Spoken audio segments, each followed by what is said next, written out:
Hello दोस्तों, स्वागत है आपका हमारे YouTube चैनल में। दोस्तों, एक पति होता है जो अपनी पत्नी पर कुछ इस तरह शक करता था कि उसने उनके साथ में एक इतना बड़ा गलत कांड कर दिया कि सब लोग हैं जो सोचने पे मजबूर हो जाएंगे। दोस्तों, अगर आप इस कहानी को पूरा सुनेंगे तो आपके पैरों तले से जो है जमीन निकल जाएगी।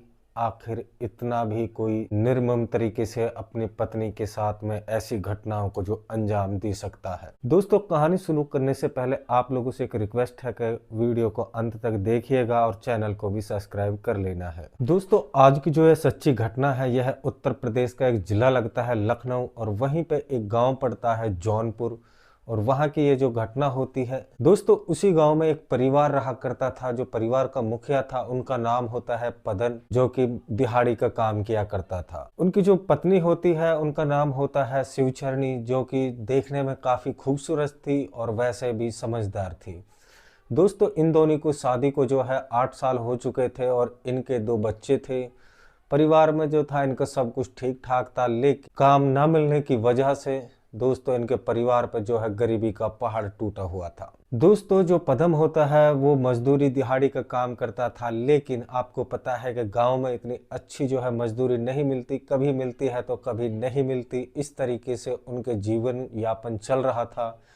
दोस्तों, अचानक से जो पदम होता है वो फैसला लेता है कि क्यों ना बाहर जाके किसी शहर में जाके काम किया जाए, और वहाँ पे एक तो रेगुलर काम मिलेगा और कुछ पैसे भी ज़्यादा मिल जाएंगे। तो इस चीज़ को लेकर के वह अपनी पत्नी से जाके डिस्कस करता है और वहाँ पे वो फैसला ले लेते हैं कि हमें जो है शहर जाके कमाना पड़ेगा। दोस्तों, तभी जो पदम होता है अपने कुछ दोस्तों से कहता है कि अगर कहीं मुझे शहर में नौकरी मिल जाए, छोटा मोटा काम मिल जाए तो मुझे बता देना है। तभी उनका एक दोस्त उन्हें बताता है कि इधर शहर में जो है एक काम है आपके लायक, अगर तुम आ जाओ तो बड़ा अच्छा काम रहेगा और आपको जो है सैलरी भी काफी ठीक ठाक मिल जाएगी। दोस्तों, जो पदम होता है वो सोचता है कि क्यों ना घर से दूर जाकर ही जो है जॉब की जाए। तो जहां वो काम करने जाता है वो तकरीबन उसके गांव से लगभग लगभग 150 किलोमीटर जाता है, और वहां पे जाने के बाद में उन्हें जो है मजदूरी मिल जाती है। वह एक रेगुलर कंपनी में काम करने लग जाता है। तो जब वहां पे वो रेगुलर काम करता है तो पैसा भी ठीक मिलता है, तो अब वो हंसी खुशी रहने लग जाते हैं। कि पत्नी होती है जो शिवचरणी, वो भी काफी खुश रहने लग जाती है। इधर अचानक से क्या दिक्कत आ जाती है कि रोज रोज दोस्तों वो क्या है कि वहां से आ नहीं पाता था, तो इतना उन्हें टाइम नहीं मिलता था, क्योंकि सुबह वो 9 बजे काम पे निकलता था और शाम को 8 बजे वापस आता था। यानी कि वो अपने घर से अब महीने 20 दिनों में लेकर के कंपनी से जो है छुट्टी लेके आया करता था, और कभी कभार तो उसको घर आने में कम से कम 2-2 3-3 महीने का समय लग जाता था। दोस्तों, जो पदम होता है वो सोचता है कि अगर बार बार जो है अगर घर जाया जाएगा तो पैसे भी जो खर्च होंगे और छुट्टी भी इतनी कंपनी से नहीं मिल पाएगी, क्योंकि कंपनी वाले मुझे जो है निकाल देंगे। तो इसलिए वो ज़्यादातर कंपनी से दोस्तों अब वो महीने 20 दिन में ही अपने घर आता था। और जब घर आता था तो अपनी पत्नी शिवचरणी से बोल देता कि तुम इन दिनों जो है दूर रहते हो मेरे से, तो मुझे कुछ अच्छा नहीं लगता है, तुम्हारी मुझे बहुत याद आती है, और मेरी भी जो है कोई ज़रूरत होती है, जो कि तुम इतने दिनों तक बाहर रहते हो, 1-2 दिन रुकते हो और फिर चले जाता हो। इस प्रकार से दोस्तों पदम से उसकी जो है पत्नी बोलती है। दोस्तों, तभी पदम बोलता है कि मैं मजबूर हूँ, क्योंकि आपको पता है कि इधर जो है इतना रोजगार दिहाड़ी नहीं है और पैसों की किल्लत इतनी ज़्यादा है कि मुझे भी जो है बच्चों की आगे पढ़ाई भी करानी है, तो इसीलिए मुझे बढ़िया पैसे मिलते हैं तो मैं वहाँ पे रहता हूँ। अगर पैसे नहीं कमाएंगे तो फिर हमें जो भरण पोषण है परिवार का और बच्चों का भविष्य का कोई क्या होगा। दोस्तों, वो कहता है कि अगर एक बार अच्छा खासा पैसा कमा लूंगा तो फिर गांव में आके ही कुछ छोटा मोटा है जो काम कर लूंगा और फिर मैं घर पे ही रहूंगा। इस प्रकार से दोस्तों वो अपनी पत्नी शिवचरणी को समझा देता है। दोस्तों, शिवचरणी जब भी कहती है कि वो आता है तो बोलता है कि उनको कि तुम इतने दिनों बाद क्यों आए हो, और मेरी कुछ है जो जरूरत है जो कि तुम्हें ही पूरी करनी होती है। दोस्तों, अब पदम सोचता है कि ये पहले तो मेरी पत्नी ऐसा नहीं बोलती थी, आखिर इन्हें क्या हो गया है कि जो इतनी जबरदस्त तरीके से जो इन्हें मेरी याद आती है। दोस्तों ये सब कुछ है, उनको जो है ध्यान आती है सारी बातें, लेकिन उसकी जो पत्नी होती है वो ऐसा नहीं बोलती है। अब इधर से दोस्तों उनका जो है शक उन पे चालू हो जाता है। वो कहता है कि मेरी पत्नी है जो ऐसा क्यों बोलती है। अब ऐसे करते करते समय निकलता जाता है और अब दोस्तों जो पदम है उन्हें पूरा शक हो जाता है कि जो मेरी पत्नी है उनका कहीं ना कहीं दूसरी जगह जो है चक्कर चला हुआ है। वो अपनी पत्नी को फ़ोन कर पर देखता तो जो बिजी आता था या फिर किसी से बात कर रही थी। तो दोस्तों जो पदम होता है वो उनसे पूछता है, तो वो कह देती है कि मम्मी पापा से बात कर रही। दोस्तों कई बार वह जो फ़ोन करते तो किसी बात से बात कर रहा होता है, लेकिन पदम सोचता है कि ये किसी न किसी से जो इनका अफेयर चल चुका है। अब धीरे धीरे ये जो बात है बढ़ने लग जाती है, और जब भी पदम घर आता तब बोलता था कि तुम्हारे साथ किसी का चक्कर है, तुम किसके साथ है जो बात करती रहती हो, तुम्हारी ज़रूरत कौन पूरी कर रहा है। इस प्रकार से उन्हें जो वह है बातें करता है, लेकिन उनकी पत्नी बोलती है कि तुम्हारी मैं पत्नी हूँ, देखो इस टाइप से जो है तुम मुझसे बात नहीं कर सकते हो, मैं एक बहुत ही वफादार हूँ और आप बेफालतू का मुझ पर शक करते हो। दोस्तों इधर जो पदम होता है वो नहीं समझता है और वो सोचता है कि कहीं ना कहीं जो मेरी पत्नी है वो झूठ बोल रही है।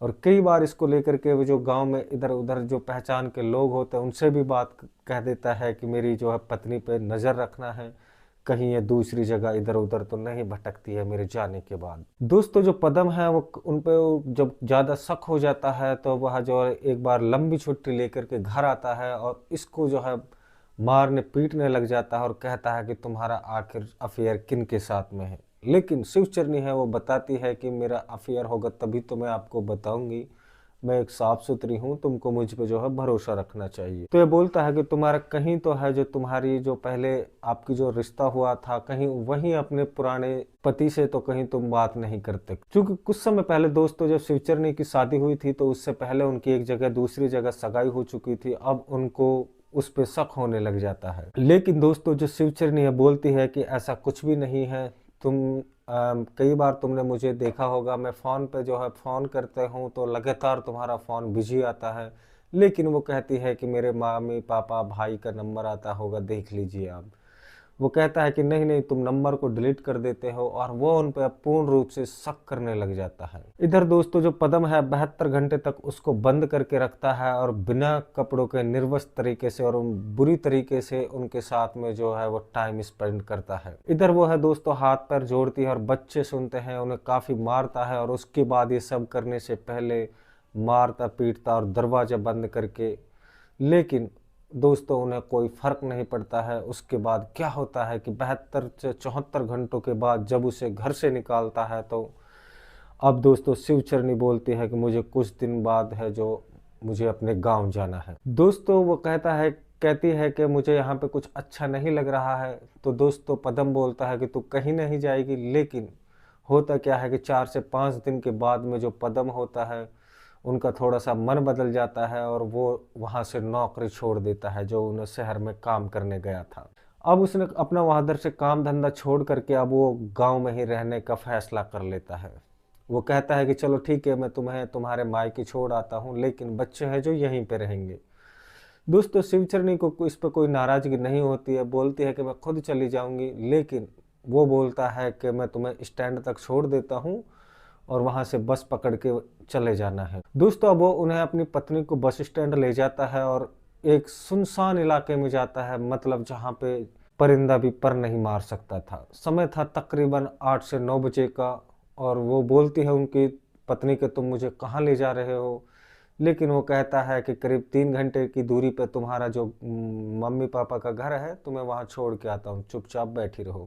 दोस्तों वो उन्हें एक सुनसान जगह पे ले जाकर के गाड़ी खड़ा कर देता है रोड के किनारे और पूछता है कि अब बता तुम्हारा चक्कर किन के साथ में था, नहीं तो मैं तुझे यहीं मार डालूंगा। दोस्तों उनकी पत्नी कहती है कि तुम्हें जो शक है वो तुम्हारा मैं कैसे दूर करूं, जिस तरीके से आपका शक दूर हो मैं उस तरीके से आपको करने के लिए तैयार हूँ। लेकिन वो नहीं मानता है और वहीं पे उन्हें काफ़ी मारता है पीटता है और उनके सर पे दोस्तों एक ऐसा पत्थर मार देता है कि पूछिए मत, कि उनके वहीं के वहीं दोस्तों उनकी मौत हो जाती है। 4 दिन के बाद में वो पुलिस थाना जाता है और कहता है कि मेरी बीवी है जो मायके गई थी, लेकिन वह वहाँ भी नहीं पहुँची, मैंने फ़ोन करके वहाँ पे जानकारी ली थी। वो कहता है कि मैंने अपनी पत्नी को बस स्टैंड पे छोड़ा था, लेकिन बस स्टैंड पे छोड़ने के बाद मैं घर आ गया हूँ और उनका पता ही नहीं चल रहा है। और वो कहता है कि मैं उन्हें वहाँ पे छोड़ा था लेकिन उनका मर्डर हो गया है, और एक छोटी-मोटी सी जो झूठी कहानी बनाता है। दोस्तों अब पुलिस है जो उन्हें पति पे शक हो जाता है और कहते हैं कि मुझे इसके मंगेतर पर शक है, और उनका दोस्तों वो उस पुलिस को वहाँ पे चक फेरी देने लगता है। कहता है कि जिनके साथ में इनकी पहले सगाई हुई थी, कहीं ना कहीं यह उनसे बात करती थी, और दोस्तों उन्हीं ने उनको जो है ठिकाने लगा दिया होगा। अब पुलिस है दोस्तों, अब उनके जहाँ पे उनकी पहले सगाई हुई थी शिवचरनी की, वहाँ पे जाती है उनके एक्स मंगेतर के पास में। तो वहाँ जा कर के वो बोलता है कि साहब मेरा तो उनसे कोई लेना देना नहीं है, आप चाहें तो मेरा जो है फ़ोन चेक कर लो, मेरा लोकेशन चेक कर लो, मैं सिर्फ अपना काम से काम रखता हूँ। दोस्तों पुलिस है जब उनके एक्स मंगेतर से कड़ी तरीके से पूछताछ करती है और उनका फ़ोन ट्रेस करती है और उनसे हर संभव दोस्तों इनपुट उनसे निकालना चाहती है, लेकिन हकीकत यह है कि उसने उनके साथ में ना तो बात करता था और ना ही उनके साथ में कोई उनका चक्कर था। पुलिस है अब घर आ जाती है और घर आने के बाद में शिवचरनी के बच्चों से इस बारे में जो है पूछती है और कहता है कि उनके बच्चे हैं, कहते हैं कि मेरा जो पापा है इन्होंने मेरी मम्मी को 3 दिन तक इस कमरे में बंद करके रखा था, और अब इन्हें वो छोड़ने के लिए बस स्टैंड तक तो गया था लेकिन वापस में आया था, तो हमें इसके बारे में कुछ नहीं पता है। दोस्तों अब पुलिस का जो पहले शक हुआ था पदम पे, अब उनका शक है जो पूर्ण रूप से अब और ज़्यादा गहरा हो जाता है, और पुलिस जब उनका फ़ोन चेक करती है तो उसमें से भी कुछ रिकॉर्डिंग्स हैं जो बरामद होती हैं, उनकी कॉल डिटेल्स है, उनसे इनपुट लगाया जाता है, और फिर बाद में जब पदम से गहनता से पूछताछ की जाती है सख्ती के साथ में, तब वह दोस्तों अब सारी चीज़ों का वो स्टेप बाय स्टेप खुलासा कर देता है। कहता है कि दोस्तों उन्होंने पुलिस को जो सच्चाई बताई थी कि वो कहता है मुझे अपनी पत्नी पे जो शक हो गया था लेकिन मेरा शक झूठा था, और इसीलिए मैंने इस तरीके से उनको रास्ते से हटा दिया, और मैं उन्हें गांव ले जाने के बहाने उन्हें एक सुनसान जगह पे ले गया था, और वहां ले जाने के बाद मैं उनको दोस्तों सर पे पत्थर मार दिया था जिसकी वजह से उनकी ऑन द स्पॉट मौत हो जाती है। दोस्तों पुलिस है जब उनको और अच्छी तरीके से पूछताछ करती है कि कहीं दूसरे आदमी का तो इसमें कोई लेना देना नहीं है, तो दोस्तों उसमें किसी दूसरे आदमी का लेना देना नहीं होता है। पुलिस है जो उन्हें थाने ले जाती है और उनके ऊपर एफआईआर दर्ज करके अदालत में पेश कर देती है, और वहां से उनको जो है जेल भेज दिया जाता है। दोस्तों आप लोगों ने कहानी जरूर सुनी होगी, लेकिन आप लोगों ने इसमें कुछ ना कुछ सीखने को जरूर मिला होगा, चूंकि इस तरीके से गलत तरीके से शक करने की वजह से जो दो परिवार हैं वो ख़त्म हो चुके हैं, और आखिरकार उनके बच्चों का अब क्या होगा। दोस्तों उनके बच्चों को भी अब अनाथ आश्रम भेजा जाएगा और वहीं पर रह करके अपनी पढ़ाई पूरी करेंगे। एक छोटी सी गलती की वजह से, एक शक के दायरे में चलते हुए गलत तरीके से शक करने की वजह से उन्होंने जो अपनी पत्नी को इस तरीके से रास्ते से हटाया है, यह बहुत ही निंदनीय है। आजकल दोस्तों ऐसी कहानियां हैं, घटनाएं हैं, हमारे समाज में अक्सर कर होती रहती हैं। हमें भी इस तरीके से जो है अपने समाज को सुधारना होगा। दोस्तों अगर कहानी पसंद आई हो तो हमारे चैनल को ज़रूर सब्सक्राइब कर लेना है, और दोस्तों एक कमेंट ज़रूर कर देना है कि जिससे हमारा हौसला है जो बढ़ता रहे।